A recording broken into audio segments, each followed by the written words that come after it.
Eh bien, bonjour à tous, bienvenue dans cette nouvelle vidéo où on va parler de The Artist at the End of Time. What are you looking for? Well, actually, I came here to find myself.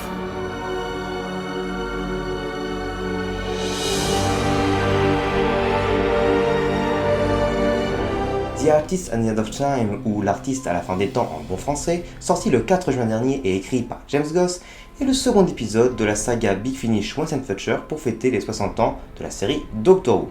L'audio met en avant Peter Davison dans le rôle du 5e Docteur, Janet Tennant dans le rôle de la fille du Docteur Jenny, et Colin Baker dans le rôle du conservateur, rôle qu'il a récupéré il y a déjà un bon moment dans un audio du 8e Docteur. Toujours souffrant des effets de la dégénération, le Docteur va se rendre à la fin de l'univers, à la dernière galerie, pour y trouver des réponses. Finissant par se stabiliser dans sa 5e incarnation, le Docteur va tomber sur sa fille, Jenny, réalisant sans le vouloir les conseils du moine.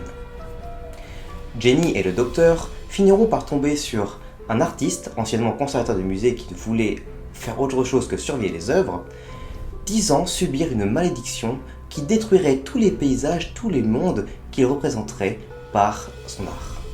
Le conservateur, Jenny et le Docteur vont alors partir en quête pour essayer de comprendre ce qui se passe derrière ces événements. Les performances de Peter Davison, Janet Tennant et Colin Baker sont vraiment excellentes. Et Colin Baker, dans son conservateur lassé de garder de l'art qui essaie de créer son propre art, partage une émotion que j'adore, d'autant plus quand il croit que son art détruit ce qu'il voulait préserver, notamment des mondes magnifiques en perdition. La complicité père-fille entre le Docteur et Jenny est sublimée par la vraie complicité père-fille qu'ont Peter Davison et Janet Tennant, ce qui fait que pour une fois, j'apprécie le 5e Docteur. Coucou, c'est Vegas au montage. Alors j'ai oublié de le dire pendant le tournage de la vidéo, du coup je dis maintenant, j'en profite. C'est pas la première fois que Peter Davison et Janet Tennant jouent le rôle du Docteur et de la fille du Docteur dans un audio ensemble. C'est déjà arrivé dans un audio de Legacy of Time, Relative Time, qui était également un anniversaire de la série. Retour à la vidéo. De son côté, l'histoire est vraiment bonne au point que je la préfère à Past Lives, même si cette dernière ne fait pas avancer l'intrigue sur la dégénération du Docteur, Jenny ne sachant pas pourquoi le Docteur subit une dégénération.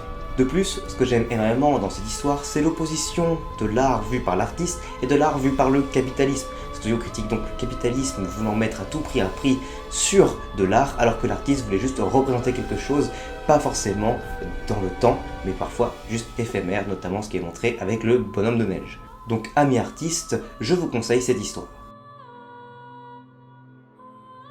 Contrairement au dernier épisode audio, Past Lives, je n'ai pas marqué d'incohérence avec l'univers Doctor Who, mais plus des clins d'œil assez sympathiques, notamment quand on parle d'art ou autre, notamment le fait que l'audio insinue que le conservateur serait l'artiste derrière la peinture Gallifrey Falls No More apparue dans The Day of the Doctor, également la première apparition du conservateur. Et coucou, c'est encore moi, je sais, encore quelque chose que je vais dire pendant le tournage de la vidéo, mais bon, j'en profite encore pour le dire. Même si à l'heure où je tourne et je monte, la vidéo de Dr. Key n'est pas encore sortie, je vous conseille sa vidéo qui sera plus détaillée que la mienne pour l'histoire, étant donné que moi je n'ai fait qu'un synopsis rapide de l'histoire. Et pour ceux qui ne veulent pas écouter l'audio et veulent juste savoir ce qui se passe, je vous conseille donc la vidéo de Dr. Key quand elle sortira. Retour à la vidéo. Merci d'avoir suivi cette vidéo, je vous dis à la prochaine pour une prochaine vidéo. Et surtout, n'oubliez pas de vous abonner à la chaîne si la vidéo vous a plu, et si vous voulez plus en savoir sur l'univers étendu de Doctor Who, les audios, les comics, etc. Au revoir.